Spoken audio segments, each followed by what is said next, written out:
I think this will hardly take 30 minutes.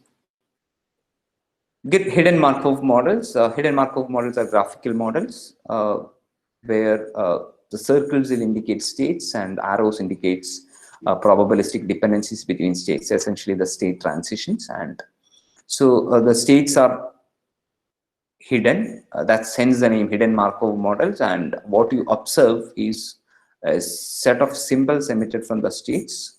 These are called observed part. So these are observed symbols, and these are the hidden states. So every state will have an associated observed symbol which is emitted with some probability. They depend only on the corresponding hidden state.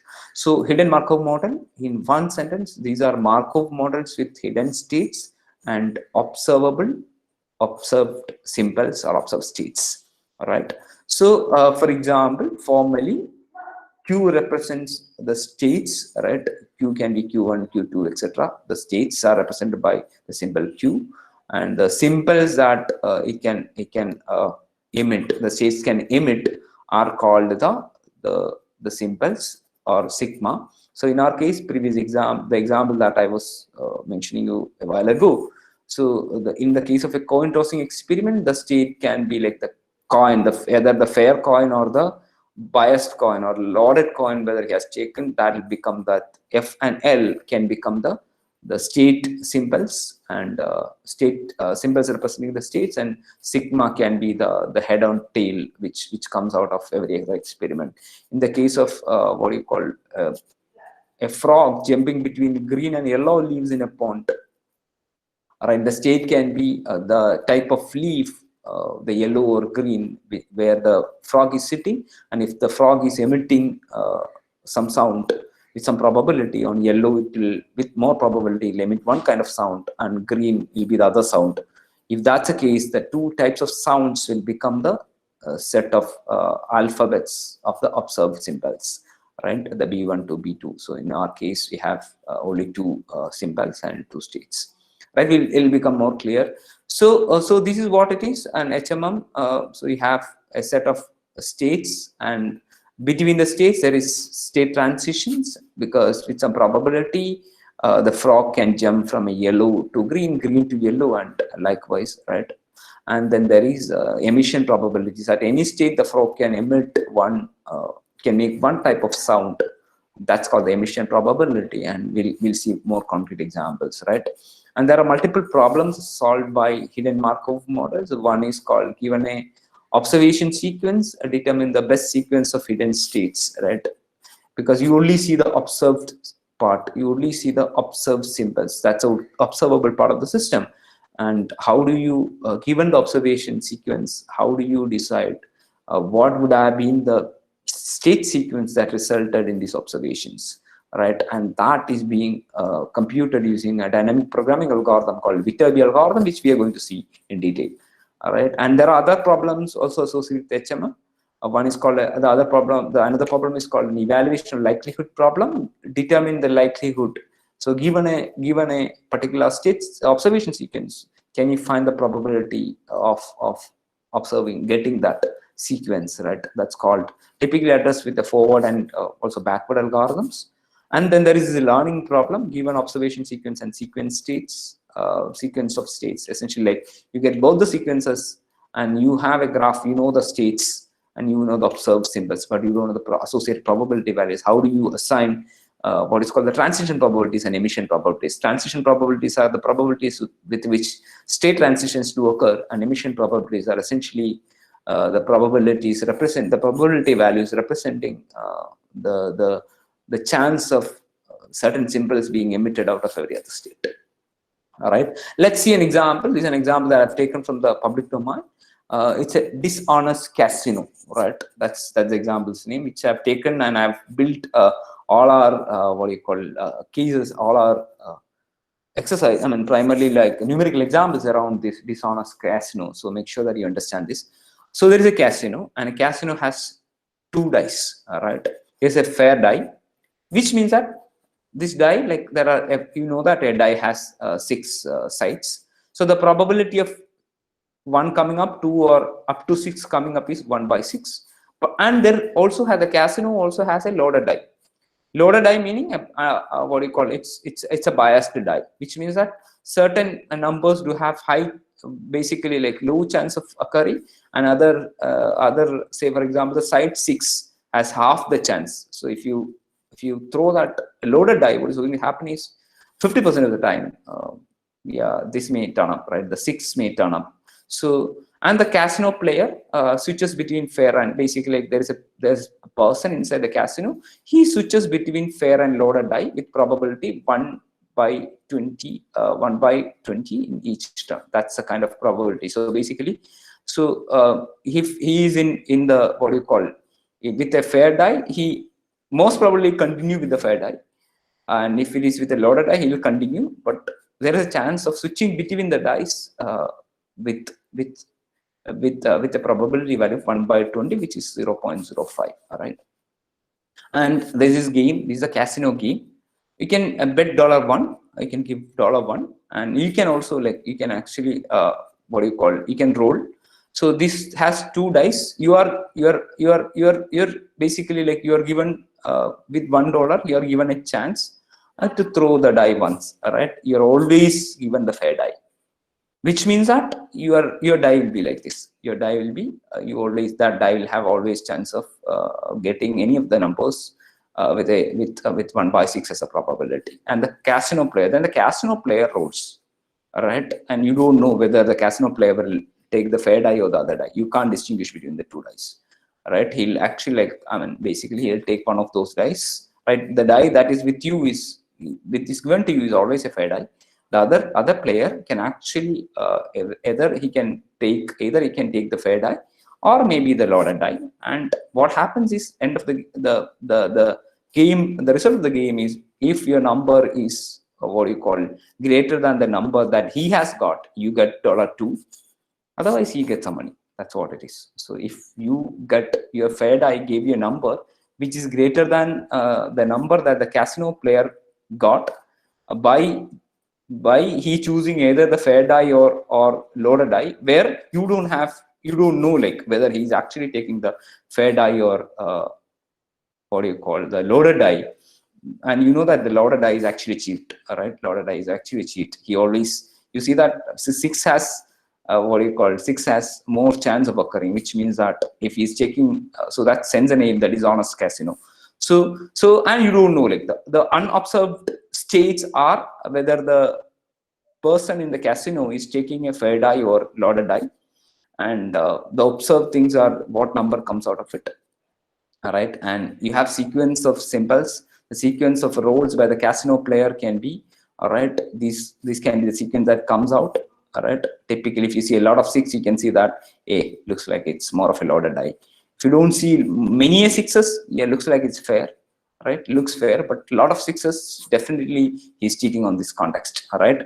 So the decoding problem, the first problem in hidden Markov model, what portion of the sequence was generated with the fair die and what portion of with the loaded die. So basically, can you make, given a sequence of symbols that comes out of that casino, can you find out what was the sequence through which this particular the casino person was switching the die or whatever, what was the kind of die he was using. Essentially, you want to find out the state sequence, right? This is called the decoding problem. There are other problems also. Given a sequence of rolls, you get the same thing. What is the probability of observing this, right? How likely is the sequence? It's called an evaluation problem, which we will not be covering here. And there's also the learning problem. You have the sequence, right? And you also have the state sequence. How loaded is the loaded die? How fair is the fair die? How often this? So you wanted to find out the parameters of the model. That's called learning problem. This uses EM algorithm. Basically an adaptive version of EM algorithm called Bohm-Weichert algorithm. All right, let's represent that casino, the dishonest casino model as an HMM, hidden Markov model. I've told you there are 2 states, right?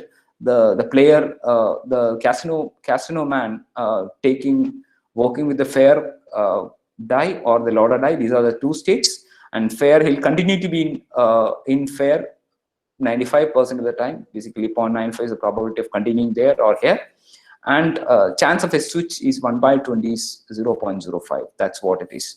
and you have all the emission probabilities, which is you get a 1, right? You get a 1 in a fair when the fair die is chosen 1/6 of the time. So is the case of the every other symbol. So 1 to 6 chances are 1/6, but for a loaded die, chance of getting 6 is 1/2.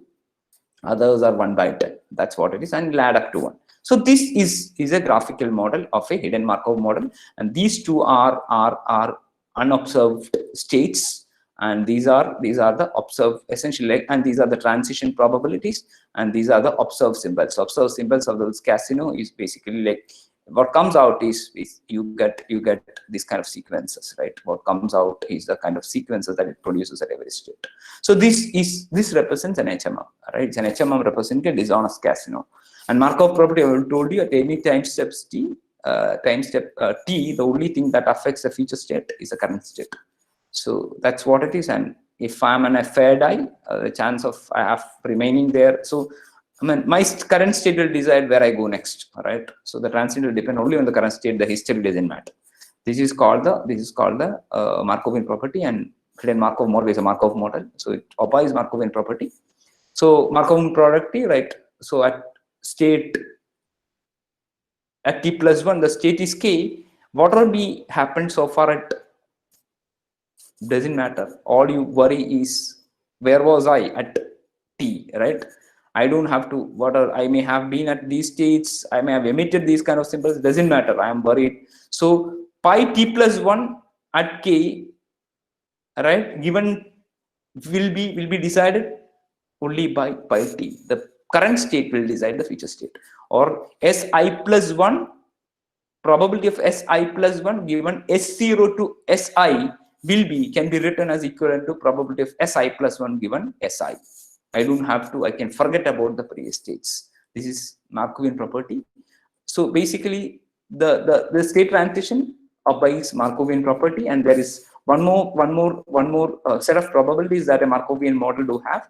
It's called emission probabilities. Emission probabilities at any time steps t, I've told you, right, at yellow or green leaf, the frog will emit certain what do you call it, sounds, or make some sounds with some probability, right? For at the fair coin will give either 1, 2, or up to 6 with some probability. If the loaded, so is the case with the loaded coin also. At loaded coin also will give some of these symbols with some probability, and these are essentially called the emission probabilities. These are emission probabilities for the fair coin for these symbols, and these are emission probabilities for the loaded coin for these symbols. And these are the transition probabilities. So emission probabilities are essentially, right, is a probability of emitting a symbol b at whatever be the past will depend only on the current state. It will depend on the current state. What it emits at any moment will depend only on the state in which it is in. That's what it is. So hidden Markov model formally can be defined as, I've told you already. So you have a alphabet, right? Alphabet is essentially the alphabet representing the set of symbols that are emitted. Set of states, the transition probabilities between states. Then there is something called where you start, the start probabilities. That's called the start probabilities. And there are emission probabilities, the probabilities which says like what comes out every state, right, with what probability, right? Emission probabilities which are representing, right, the probability of emitting symbol b at state k. All right. So then there is an associated jargon called a parse. Parse is essentially given a sequence.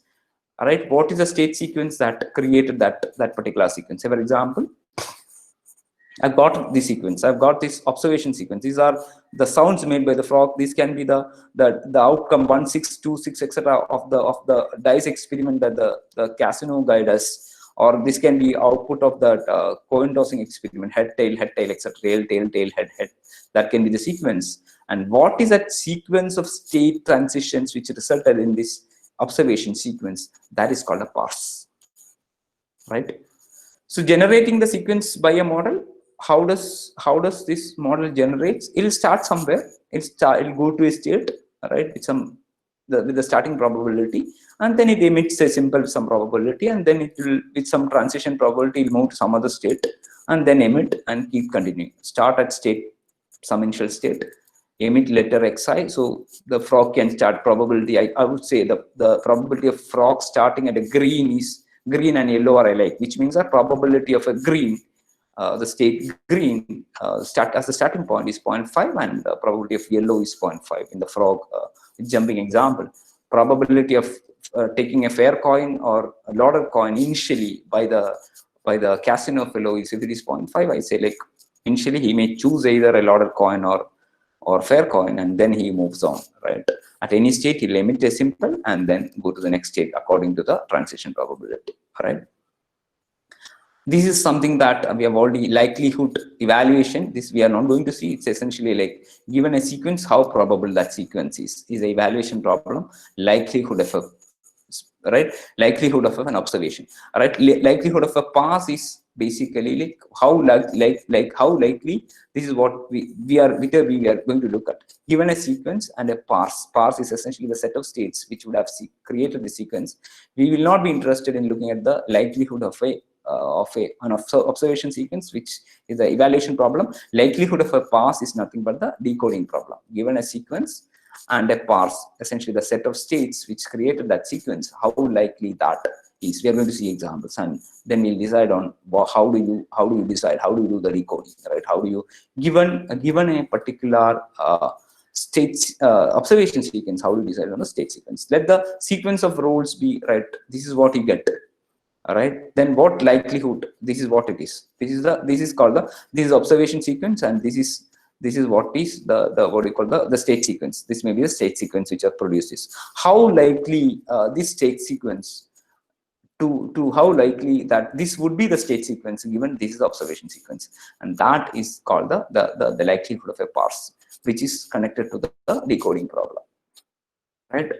Example, the dishonest what do you call casino. So for example, if the likelihood of the die is fair, we know that, yeah, basically if you have a lot of experiments, you can essentially compute, right? So if this is the, so you have to start somewhere. So if this is the sequence, you can actually compute the probability here. How do you compute the probability? You're going to see examples. So you start with a loaded thing, and you assume that the loaded thing is this, essentially what do you call the loaded the starting the loaded point is 0.5 in that called 0.521 or whatever, and then you can say like that is a probability, initial probability, and then there is like at the loaded I need to emit one symbol. What is that symbol? It's like, so probability of one emitted at loaded, so you get that probability multiplied, and then you move to loaded to loaded, this probability of loaded to loaded, and then you keep multiplying these probability values for these switches and the emissions, and you get ultimately this. Right, you start with this is what the how you get this. This is what I just explained. You start with a loaded. I've told you the chance of starting with a loaded or fair, if it is 0.51 by 2 into, then you have to, since this is the first symbol emitted, this has to be emitted by the loaded coin, right? This is what it is.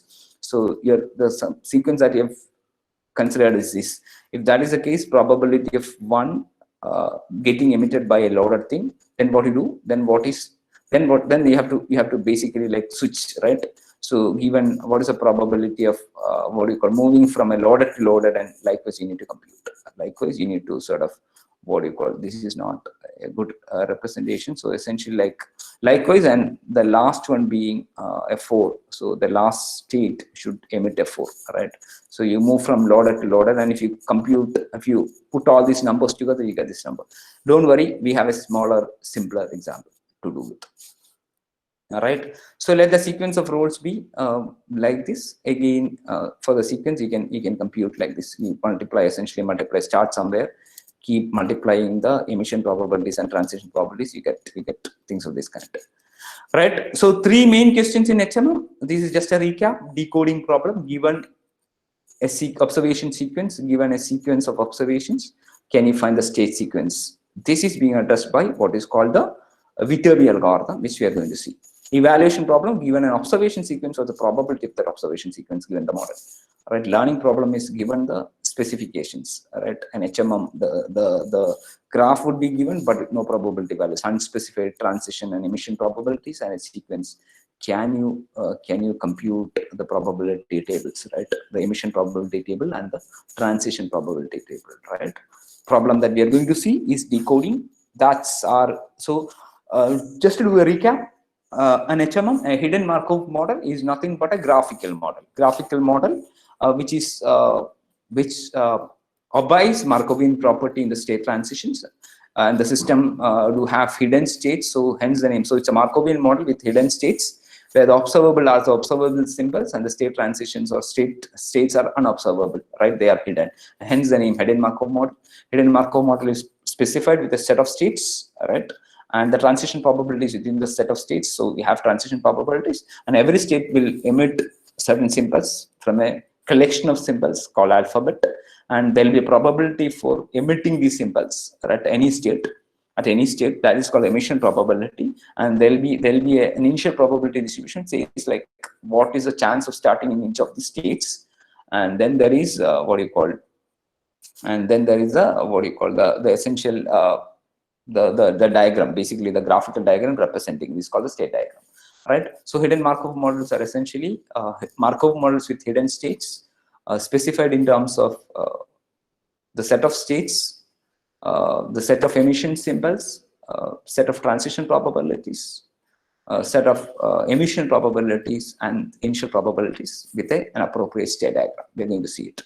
All right. So what we are interested in is just one problem in the entire spectra of problems, the three problems that we have seen. Decoding problem, given a sequence, right? How likely, what do you call, this would be given an observation sequence. How likely is a particular state sequence, right? What is the probability? Can you decode? Can you find out the sequence of state transitions that resulted in this particular observation sequence?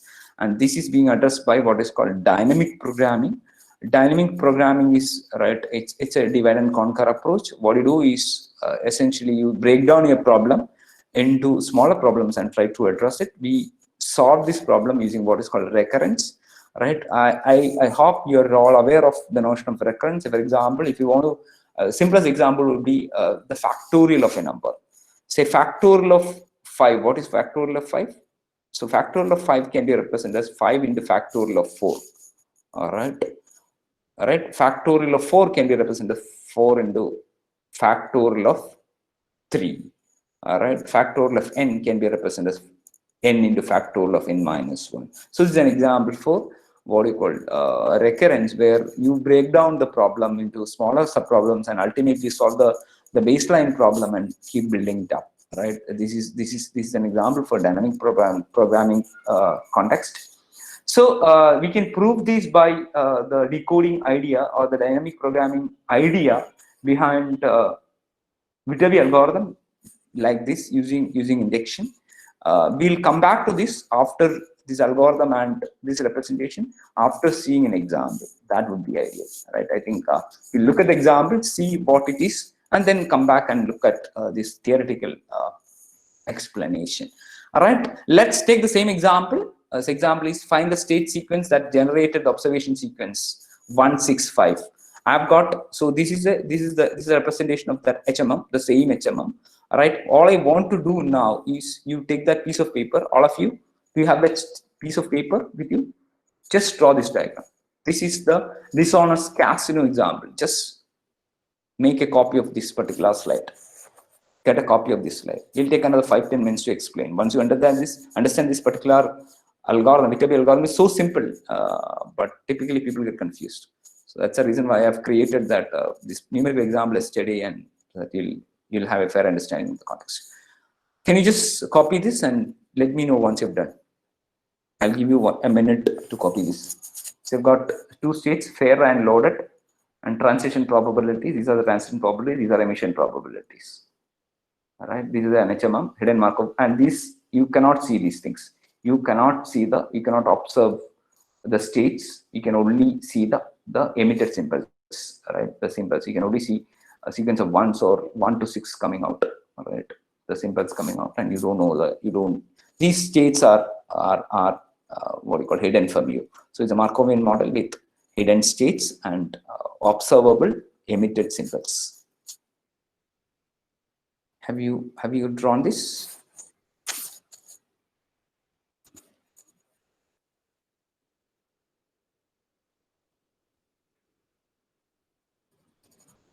Once you're done, just let me know. I'll just put it here. This is a simple diagram. Just everybody completed. We'll take. Okay, done. Good. So let's move on. Let's move on and go, because I'll be using this diagram, and you will understand from this. All right. Let's go to that example. The same example that I'm using. So find the state sequence that generated. I've got a sequence of 1, 6, 5. This is what I observe. So there is this dishonest casino, and I am just observing the casino person. The casino person has given, somebody is playing, 3 people have played, and the casino person is actually giving the, what do you call, the first instance. The first person, when he played, he gave a number 1. The next person, when another person played, he gave a number 6, and the casino person gave number 5, and we don't know whether the casino person is actually using a fair coin or loaded coin. So this can be fair, loaded, fair, loaded, fair, whatever it can be. Like, it can be any combination, right? So I want to find out my decoding problem. Viterbi algorithm solves the decoding problem. I have the observation sequence. I want to find the state sequence. All right, I can actually address this decoding problem in 2 ways. One is, right, I've got, see, this position, I've got 3 positions, and this can be fair or loaded, this can be fair or loaded, this can be fair or loaded, which means that I've got 3 positions. Each of this can be filled by either of the 2 symbols, right? This can be filled in 2 ways, this can be filled in 2 ways, this can be filled in 2 ways, which means that I can fill these 3 positions using 2 symbols in 2 raised to 3 ways, which means that there are 8 combinations. There can be 8 combinations, one of which may have produced this. All right, I don't know. All right, I want to find out. There can be 8 combination can be F, L, L, F, L, F, F, L, F, L, etc., etc. So there can be 3 positions filled with 2 symbols out of 8 combinations. Some sequence generated this particular observation sequence, and I don't see the state sequence. So the first way to address this problem is by an exhaustive computation. Find the probabilities of all possible state sequence, right, which are possible. Right, there are 8 sequences possible, and once I get the probability of each of the sequence producing these symbols, what I can do is I can decide on the one with the maximum probability. Like, right, that's one way. Otherwise, I'll use the dynamic programming approach called Viterbi algorithm. Let us look at the exhaustive computation step. I hope you have that paper with you. All right, the paper. Right, my observation sequence is 1, 6, 5. All right, some state sequence, some from there there's another transition, so another state emitted this, and here. So the first state emitted this, with some transition move to another state, emitted this, and with some transition probability move to another state and emitted this. There it stops. All right. So let us look at, so one way is exhaustive, meaning there are 8 combinations possible, out of which let me compute the probability for all these 8 combinations, and I'll decide on the one with the maximal probability. Let us take one example. Let us assume that this particular 165 was generated by the state transition FLF. This is just a guess. FLF. Likewise, I can compute for FFF. I can compute for LLL, I can compute for FLL, I can compute for LLF, etc. So for all these 8, I need to do a similar computation. Let me compute the joint probability of FLF, and FLF generating 165. This is my observation sequence. This is something that I know. This is my observation sequence. I want to compute the probability of this observation sequence generated by the state sequence FLF. So how do I compute this probability? This is basically, this is a joint probability, right? It's a joint probability. So FLF, the joint probability of FLF and 165 can be computed as, it is probability of 165 given FLF into probability of FLF. What is 165 given FLF? This is basically the conditional probability of generating FLF, conditional probability of generating, so 165 given FLF.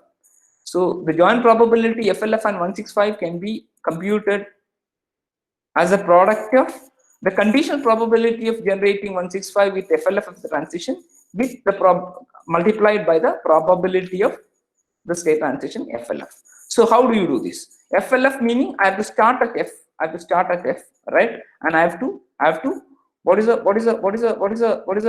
computation? I have to start at F and I have to compute what is the thing? I have to start at F, right? And I have to compute the probability. I have to look at the probability of one being emitted by F. So how do you do this? So basically I'll say, okay, that's good. I need to get this done, right? It can be the joint probability of FLF and 165 can be computed as the probability of emitting 165 with FLF into probability of FLF. Let me look at this first. Right? The conditional probability of generating 165 with FLF. I know that, right? So 1 is generated by F, 6 is generated by L, and 5 is generated by F. That's how it is. That's how the Markov model is, right? What is the probability? The conditional probability of 165 given FLF, which can be written as probability of 1 given F into probability of 6 given L into probability of 5 given F. So I have computed the joint probability of 165, the conditional joint probability, the conditional joint probability of 165 condition on FLF, because these are independent events, right? Because this produces this produces the event. That's what it is, right? Then I need to compute the sequence probability, right? I need to start at F. That means the starting probability, the initial probability of F, meaning what is the probability of I starting at F into what is this? After F, I move to, so from F, I need to move to L. What is the transition probability of moving to L from F, right? Once I am in L, what is the probability of moving to F from L? So transition probability of L to F, it's given by probability of F given L. So you have all these numbers, all right? This can be easily computed from the emission probability matrix, and if you put these numbers there, all right, so do you have this? Can you put these numbers? You can put these numbers and you get a number, right? You get a number. Likewise, I can compute for FFF, I can compute for LLF, I can compute for, I get 8 probability values, and I will decide on, among all the probability values that I get, I'll say the maximum one with the maximum probability value is the maximally probable state sequence. This is an exhaustive computation step. I've explained this just for your understanding, right? Viterbi algorithm is not this. Viterbi algorithm. So if I have got, say for example, this is only a 3 symbol sequence. If I've got 100 symbol sequence and the states are the same F and L, so there are 100 people played the game and I've got 100 sequence. I want to find the state sequence. What will be the number of combinations? 2 raised to 100. Is it a small number?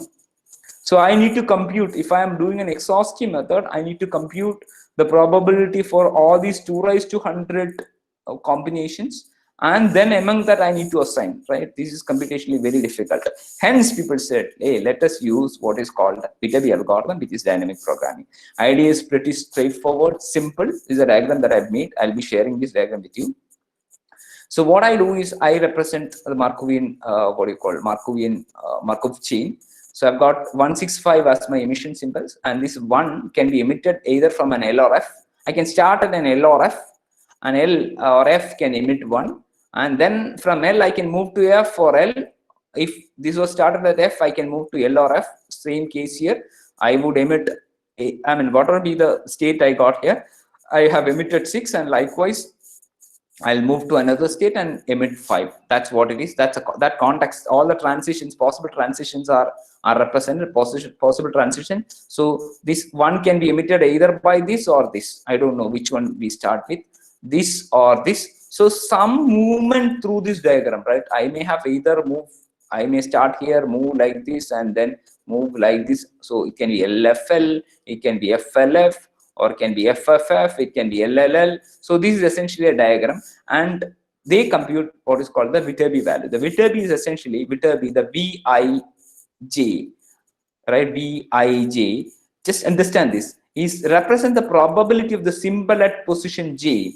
Symbol at position J is emitted by state I. Is emitted by state I. Right? That is a problem. That's what the small I. Right? Represent the probability that, just understand this, Vij, subscript is J, that means Vji or Vij, Vi or Vji is essentially represents a probability value. It represents a probability value. What it says is at J, at position J, the state I have got two states here. Let's call this as the state 1 and this is state 2. So the state 1 is F and the other state is L. There are only two states at any moment. There are only two states for this system, and the state can be a fair coin chosen or the loaded coin chosen. That's the state.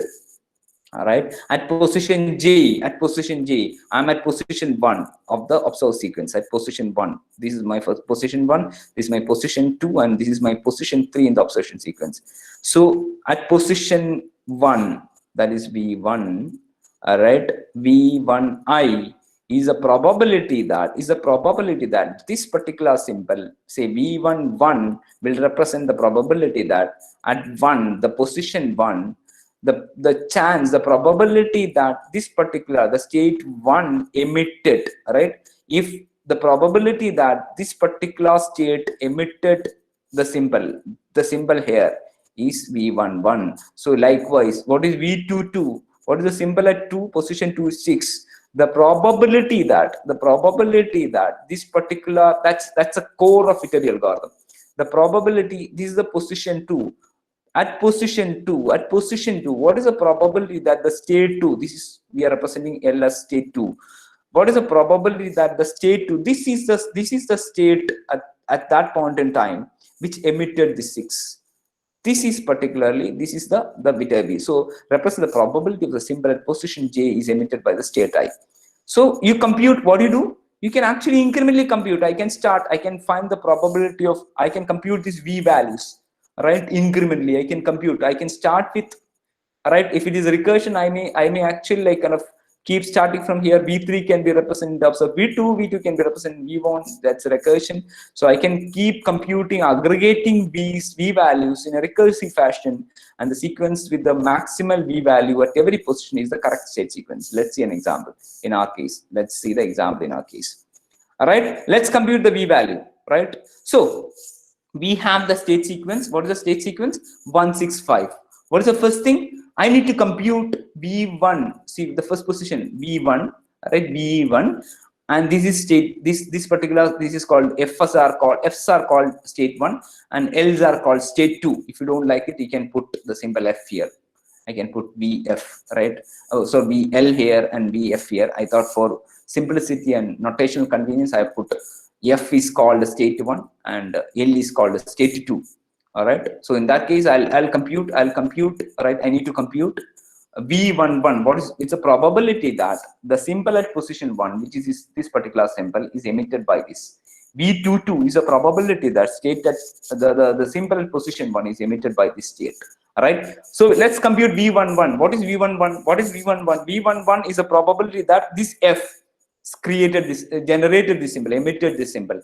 V111, if you want to compute, if F has to emit this, the system has to start here, right? So what is the probability that you start with F, right? The initial probability into probability of F emitting 1, the emission probability. So V11 can be written as, see, the state, the simple 1 getting emitted by F into you starting at F. So likewise, what is V12? The system has, if the other case, if the system was starting at L, so if the system was starting at L into L emitting 1, right? If that's the case, among these two, 1 will be, right? You get some values for this, both these computations, right? From both these computations, you get these values. You can look at those numbers, P1F from your thing. What is P1F? You get that value into PF. PF is basically PF and PL are 0.5. I told you the chance of starting in with a loaded coin, a fake coin is 0.5. In that case, if you multiply that 0.5 with that probability P1F or P1L, P1 given L, you get these numbers. You can verify, right, if you want to. So out of this, all I want to say is I can compute this very straightforward, because see, that's where I start. I can start either with F, the state sequence F, or I can start with the state sequence can start with an L. I know like the starting probabilities, that is P of L or P of L, P of F or P of L. I have that. Then at that state, it has to emit. So that is that's basically the probability of F emitting one or L emitting one at the initial state, at the first position, right? So I compute these two values. Which one you will choose among these two values? Which one you will choose? The one with the maximal values, right? 0.833 and 0.0500, out of which this is maximal. So you mark this as your starting point. You got the first state. All right. What do you do now? All right. What do you do now? The next, all right. So once I have fixed this, what I can do, I need to compute this symbol who must have emitted either this or this, right? But I need to compute these probability values. I need to compute the probability that this particular state, that is at 2, this particular state, L state emitted this, or the state F emitted this. How do I get here? I can get to an L state in this diagram two ways. The earlier one was an L, or earlier one was an F. Both are possible, right? Earlier was an L or F. Out of which, how do I, and then I get this. So there are two aspects to this. I can compute what you call V21. Let us look at this. V21. If I want to compute the Viterbi over here, what I need to do is I have to either come this way or I have to come this way. I have to come this way or this way, right? So I can take a V11 route, right, or I can take a V12 route, right? I have got V11 into I know the probability of this getting emitted over here, right? This getting emitted over here into, I need to do this transition. What is the transition? I have to move to F from an L. So probability if I am taking like V12 or I'm taking computing this. Let's take this V11. So V11 is I can come this way or this way. This way is V11 into, all right. I need to emit this symbol at this place. What is this? Probability of F6 being emitted at F into, I'm actually, right, coming this way. So basically probability of moving to F from F, right? I compute that. And I also other option is I can come here through this way. So which means that the previous probability is V12 into probability of traversing this. What's the probability of traversing this and emitting here? That is probability of 6 given, all right, 6 given F into, all right, and what is the other thing? All right, I have to move to an F from an L. Probability of F given L. Likewise, I can compute this. What are the possibilities? All right, I can take this route or this route. So I'll take this route, V11 route, V11 into probability of V11 into probability of 6 being emitted with an L, 6 being emitted with an L, right, into probability of I traverse this, which means that probability of L given F. All right. Likewise, this one, V21, this is essentially the state 1 emitting, what do you call this one? So what I do, I do the corresponding computation, right? So I get so I can actually take the maximum among the possibilities, and I keep computing these VIs, and ultimately once I've computed all the VIs for every, say for example, in this position, I see that this is maximal. All right, and this position, among the two, I see that this is maximal, and among these two, I see that this is maximal, and then I mark this as with this color, and I say the transition sequence is FLL must have produced a sequence 165, and this is the working of. You just go back, look at it, and I'll give you the theory behind this. This is the working of Viterbi algorithm. I wanted you to go and compute. I just wanted you to have these numbers because these are numbers that are in front of you. Let's look at the Viterbi algorithm, the theoretical aspect. The Viterbi algorithm is dynamic programming, and let's prove that by the idea is induction. So let's vk I told you the Viterbi at position k, right, at state I is the maximum among all the probabilities. We have seen that maximum among the joint probabilities. We need to compute the joint probability of, right.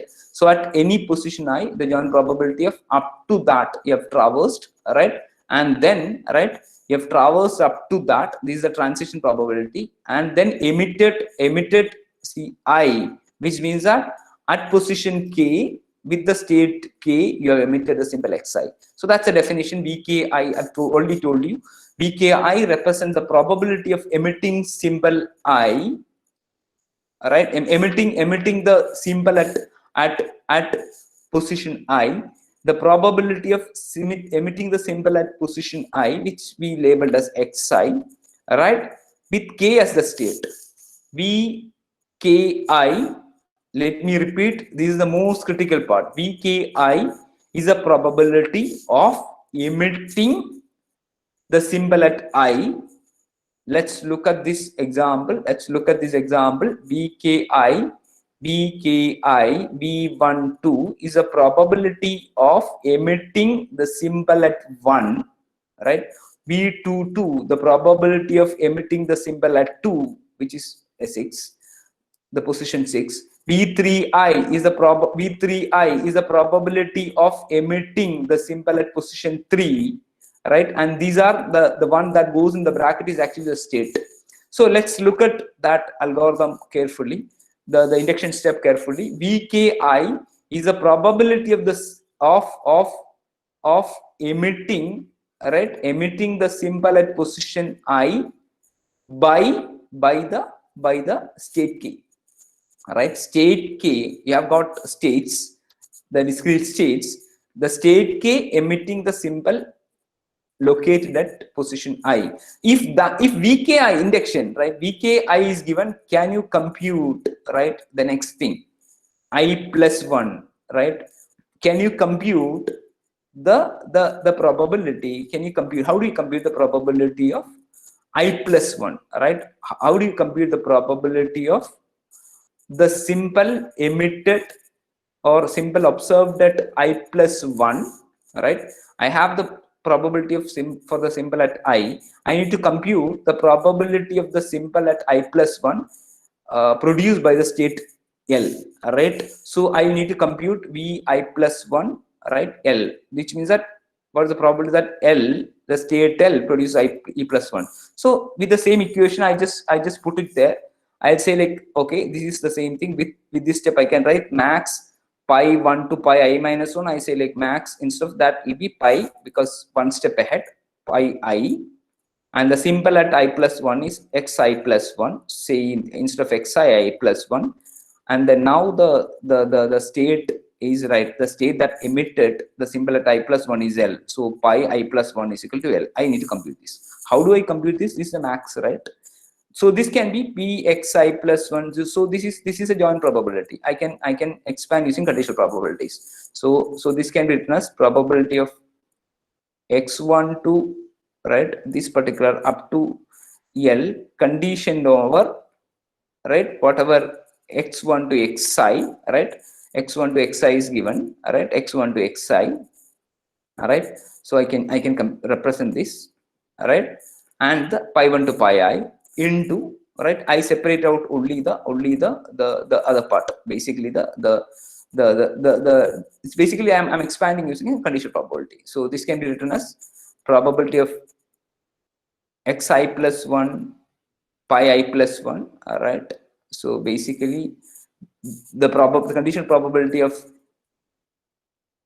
xi plus 1, that's a symbol at I plus 1, generated by the state L, conditioned over all the previous, right, states and the symbols, right, into the probability of the previous, right? How do you expand this? This is straightforward. So this is basically, you know that from the Markovian assumption, you may understand that. So what is next depends only on the current state. So so all these will go off. You have only pi I. So P xi plus 1 pi I plus 1 L will depend only on the pi I. This is because of the Markovian property. right? Emitting the simple xi plus 1, right, at state I pi I plus 1 depends only on, right, the transition from pi I to pi I plus 1. So essentially, like, you don't have to worry about the previous things, right? And this is the same thing. You just repeat the same thing. What is this? Max of pi plus 1 pi plus 1 pi I is, we know that pi I is equal to k into, what is this? Is this, right? You see that, right? What is this? This is essentially, right, max pxi plus 1. This can be expanded like this. So this particular part, what is this part? So this is this, right? How do this is? So pix plus, so you have this here, and what is this particular thing? What are you trying to compute? You're trying to compute this. So probability of, you know that probability of xi plus 1, right? It's basically, this can be, see, you need to compute the probability of what you call transition from pi I to pi I plus 1. That's essentially the transition probability, right? Transition probability into, what is this? Probability of generating xi plus 1 at pi I plus 1. It's the emission probability. Probability of xi plus 1 given pi I plus 1 into, so this can be written as, so because these two are what do you call, I mean, this comes to here because of Markovian property, and these two are events which are independent, right? You can actually represent this as, what do you call, pi I plus 1 given, see, basically you expand this conditional probability thing, right? So pi I plus 1, this can be written as xi plus 1 pi I plus 1 into pi I plus 1 given pi I, right? That's what it is. So what is this? This is essentially the emission probability, right, into transition probability, right? Because transition probability, and you're essentially, I mean, emission probability doesn't, like, you're essentially taking across all the potential states. So this doesn't depend on, like, I mean, you're maximizing over all the states. So the previous into current state transition into emission probability, all right? Which means that if you have the previous v ki, you can compute vki plus, basically like vli plus 1, the next, what you call, symbol being emitted by a state L can be essentially found by the multiplication over. So you essentially need to do a what do you call, maximization over here, and then multiply by the transition probability. That's essentially what is happening here. So which means that you can start, it's a recursion. So it's a recursion. That means vi plus 1, vli plus 1 is represented in terms of vki. So if you want to represent by L or K, it's the same thing. So which means that vi plus 1 is represented in terms of vi. It's a recursion. You start with the initial state, right? You iterate over recursion. So what you do is argmax of, what do you call, the transition probability into, what do you call, the transition into this, right? All right, this is the previous one. So termination condition is, you have reached, what do you call, your necessary number of iterations, or you have reached the kind of probability values that you assume to have. And then once you have all these things, what you do is you mark the label, the path backwards. You actually take out all the maximal and mark it back. This is called the traceback step. Traceback is argmax vkn at any state, at any level. What you do is you do the maximization. That's what is happening here. So essentially, you mark the state. The ideal state is argmax of vkn at any state, and you just put it back, right? That's what. And pictorially, at any vi, you are essentially exploring all options, and among the all options, the one with the maximum thing will be taken. And if you look at this particular thing, your time complexity at any moment, if you have k states, you have k into k kind of computations done over n, right, over all the sequence. So n into k square will be the, or k square into n will be the kind of time complexity, and kn will be the space, basically, to store all these values, right? The essentially the v values, that will be the space complexity of the algorithm. And you can go back, look at this exercise, and yeah, that's pretty much about it. So what you do is you incrementally compute, you represent your diagram like this, you incrementally compute v values, and then you come back. Essentially, you are doing a recursion.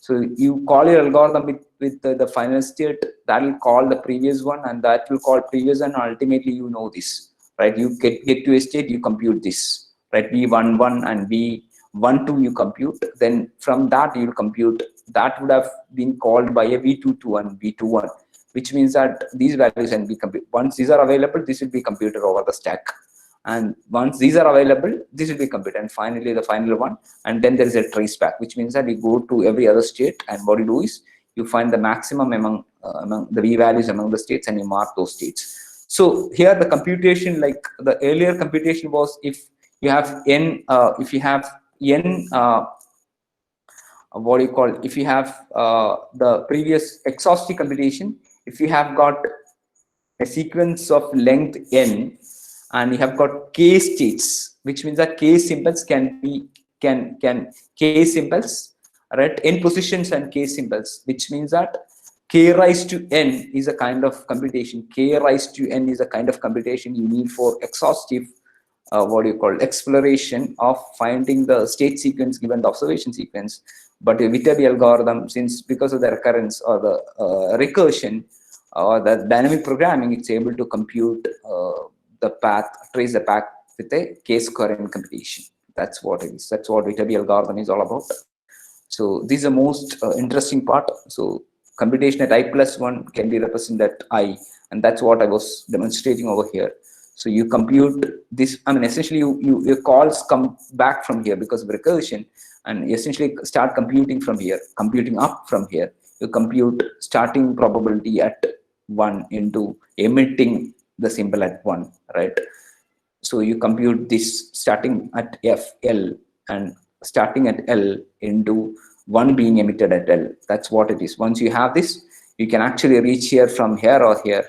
So this into this into this, this into this, that you maximize and then multiply with the transition probability, this into this probability into this transition, all right, and then you maximize over that, over these two, and then multiply with the corresponding what do you call, corresponding emission probability. You look at there, you can see that says maximization is right, the emission probability is the same, 6f and 6f, right? You 6f and 6f, you actually like kind of, you are taking the what do you call, you're essentially taking, see, these two are the same values, right?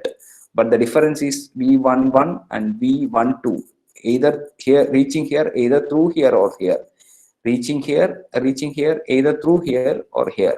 You're actually multiplying this transition probability with this transition probability with this transition probability with this, and take a maximum, right? Because other factor is the same, 6f and 6f, all right? So the other one is here also the same thing. You multiply this with this and this with this transition probability, and then take a maximum over that, because the other one is same, 6f. You must have seen it, 6f, right? 6l and 6f. So you can see that. You can very well observe that in the diagram. So Viterbi algorithm, what I want to say is Viterbi algorithm is that that computation of the state sequence given the observation sequence in the most efficient manner. And we'll be stopping here because yeah, the computation is over here, and you can see that you can mark what you call, you can compute the best state sequence that will have generated the observation sequence without doing an exhaustive computation, which is order of basically k symbols filling in positions k raised to n. Rather, it can do it in k-square n computations. All right, and that's pretty much about Viterbi algorithm, and I hope stop here, and we'll come back maybe a later point with further topics.